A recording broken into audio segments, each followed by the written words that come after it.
Il y a un jour, dans le tourbillon des 7 qui composent notre semaine, un jour que le ciel regarde avec tendresse, un jour que la terre accueille avec espoir. Ce jour, c'est le vendredi, un rendez-vous divin. Entre ton cœur fatigué et le rappel qui guérit. Tu cours toute la semaine. Le travail, les soucis, les échecs, les pertes. Mais le vendredi, c'est une porte ouverte vers Allah. Une pause sacrée dans le tumulte du monde. Et si tu savais la puissance d'un simple dhikr ce jour-là, tu ne laisserais pas ton âme s'endormir. Le prophète a dit, le meilleur jour où le soleil se lève est le vendredi. Ce jour-là, Adam fut créé. Ce jour-là, il entra au paradis.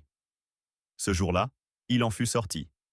Et ce jour-là, se lèvera la résurrection. Et toi, tu es là.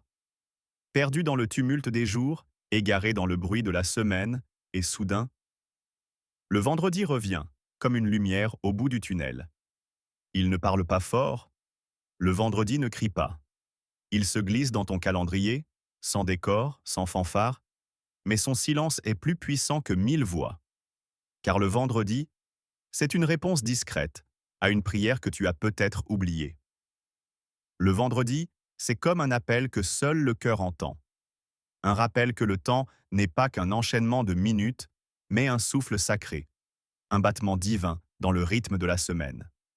Peut-être que tu n'as pas prié comme il fallait. Peut-être que tu as failli. Peut-être que tu n'oses même plus lever les yeux au ciel. Mais le vendredi, c'est Allah qui t'offre une porte. Pas pour les parfaits, mais pour les fatigués, les égarés, les silencieux. C'est pour toi. Il y a, en ce jour béni, une heure que personne ne connaît. Une heure mystérieuse, cachée comme un trésor au fond de l'océan. Et dans cette heure, les invocations montent comme des étoiles perçant la nuit. Tu ne la connais pas, tu ne sais pas quand elle vient. Mais si tu passes ta journée à parler avec ton Seigneur, à le louer, à l'aimer, peut-être que cette heure viendra. Et tu n'auras même pas besoin de la chercher. Elle viendra te trouver. Imagine. Un mot de ta langue, un soupir de ton âme, un cri étouffé dans ton cœur, et le trône d'Allah qui tremble doucement pour toi. Tu vois, le vendredi, ce n'est pas juste une journée. C'est une halte dans le désert. C'est une oasis pour l'âme. C'est une caresse céleste, dans un monde qui brûle de vitesse et d'oubli. On t'a peut-être dit que la vie était un combat, mais on ne t'a pas dit que le vendredi était une trêve, un abri, un moment suspendu, où le ciel est plus proche, où la terre semble écouter.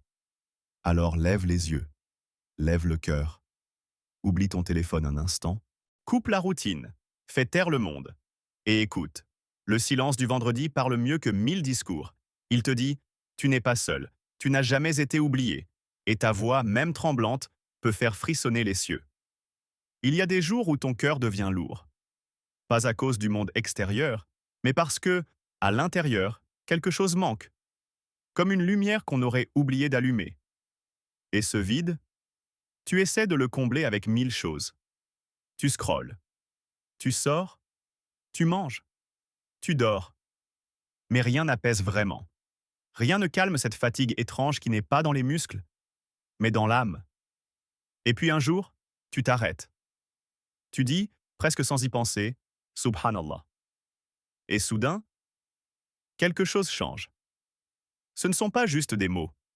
C'est un battement. Une pulsation divine. Un murmure d'éternité dans ton quotidien. Quand tu dis Subhanallah, tu éteins l'illusion. Tu regardes le monde sans voile et tu vois, le monde est imparfait, mais Allah est parfait. Quand tu dis Alhamdulillah, tu remercies même les larmes, même les silences, même les absences. Parce que tu sais, il y a une sagesse derrière chaque chose que tu ne comprends pas encore. Quand tu dis La ilaha illa Allah, tu renverses les idoles. Pas celles en pierre, mais celles de ton cœur. Le regard des gens, le besoin d'être validé, la peur de l'avenir, la course au succès, tout s'efface. Il ne reste qu'Allah. Et là, ton cœur, il respire. Tu veux des preuves? Allah ne t'a-t-il pas dit, dans son livre, ceux qui ont cru et dont les cœurs se tranquillisent au rappel d'Allah? N'est-ce point par le rappel d'Allah que les cœurs se tranquillisent? Sourate Ar-Ra'd, verset 28. Lis ces mots lentement. Ferme les yeux et ressens. Ce n'est pas une promesse vague. C'est une réalité vécue. C'est un secret que des milliers de cœurs blessés ont découvert, au fond de leur nuit solitaire. Toi qui es fatigué de chercher, toi qui es inquiet sans savoir pourquoi, toi qui pleures sans pouvoir expliquer tes larmes, essaye. Pas comme une potion magique, pas comme un remède de dernière chance, mais comme un retour à l'essentiel. Le dhikr, ce n'est pas une formule, c'est une présence. C'est comme si tu entrais dans une pièce silencieuse et qu'Allah y était déjà. Il t'attendait, sans reproche, sans jugement, juste là. Tu n'as pas besoin d'être parfait pour faire dhikr. Tu n'as pas besoin d'être un érudit, ni même en paix. Le dhikr est pour les cœurs en désordre, pour les âmes éparpillées, pour ceux qui tombent et veulent encore se relever.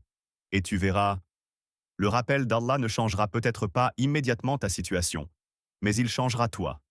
Et quand toi, tu changes, le monde commence, doucement, à changer autour de toi. Alors commence maintenant. Juste une phrase, un souffle, un soupir vers le ciel. Astaghfirullah. Allahumma inni as'aluka. Ya Rahman. Peu importe les mots, tant que ton cœur y est. Car au fond, le dhikr n'est pas une action que tu fais. C'est une porte que tu ouvres. Et derrière cette porte, il y a la paix. Leïla n'avait jamais imaginé tomber aussi bas. Il fut un temps, pas si lointain, où tout allait bien. Un mari aimant, une petite entreprise florissante, des rires d'enfants dans le salon. Elle pensait que le bonheur allait durer. Mais la vie, parfois, elle frappe sans prévenir. Son mari est parti. Un jour, il est sorti, et il n'est jamais revenu. Pas même un mot d'au revoir, juste un silence, assourdissant. Puis l'entreprise s'est effondrée.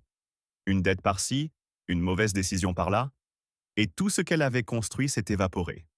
Comme un château de sable balayé par une vague glaciale. Leïla n'avait plus rien. Plus d'argent. Plus d'amour. Même la foi lui semblait lointaine. Elle passait ses nuits à regarder le plafond, le cœur serré, les poumons incapables de respirer profondément. L'angoisse ne venait pas la nuit. Elle vivait en elle. Tout le temps. Un poids qu'elle portait sans que personne ne le voie. Et puis, un vendredi, elle entra dans une mosquée. Presque par hasard. Ou plutôt, poussée par quelque chose qu'elle n'aurait su nommer. Il y avait un cercle de femmes. Elles écoutaient un rappel. La voix de la conférencière était douce, mais ferme, comme si elle parlait directement à elle. Répète la ilaha illa Allah 100 fois chaque vendredi. Fais-le avec ton cœur, pas seulement avec ta langue, et observe. C'était simple. Trop simple, pensa Leïla. Mais elle n'avait plus rien à perdre. Ce soir-là, elle essaya. Elle s'assit sur son tapis, éteignit la lumière, ferma les yeux, et dans le noir de sa chambre, elle murmura « La ilaha illa Allah ». Une fois, puis deux, puis 10, puis 100. Elle ne comprenait pas ce qu'elle faisait exactement. Mais ses larmes, elle, comprenaient. Elles coulaient sans bruit, comme si chaque mot ouvrait une blessure cachée. Mais aussi une lumière. Le premier vendredi, elle pleura. Comme on pleure quand on s'abandonne. Pas parce qu'on est faible, mais parce qu'on est enfin sincère. Le second vendredi, elle récita la même phrase et sentit pour la première fois depuis longtemps un souffle plus léger. Une petite ouverture dans l'épaisseur de sa peine, et au troisième vendredi, quelque chose se passa. Le silence ne l'effrayait plus. Le vide ne la vidait plus. Elle n'avait pas retrouvé son mari. Son entreprise ne s'était pas relevée. Mais elle s'était relevée. Il y avait une paix étrange dans son cœur. Une paix qui ne venait pas d'un changement extérieur, mais d'un contact, un lien, invisible, mais réel. Elle comprit alors. Allah ne l'avait jamais quittée. C'était elle qui, petit à petit, avait reculé, distraitement, fatiguée, brisée. Et pourtant, il était encore là. À chaque battement, à chaque soupir, à chaque « La ilaha illa Allah ». Elle avait enfin compris. On ne guérit pas toujours en changeant les choses. On guérit parfois en se laissant traverser par la lumière du rappel.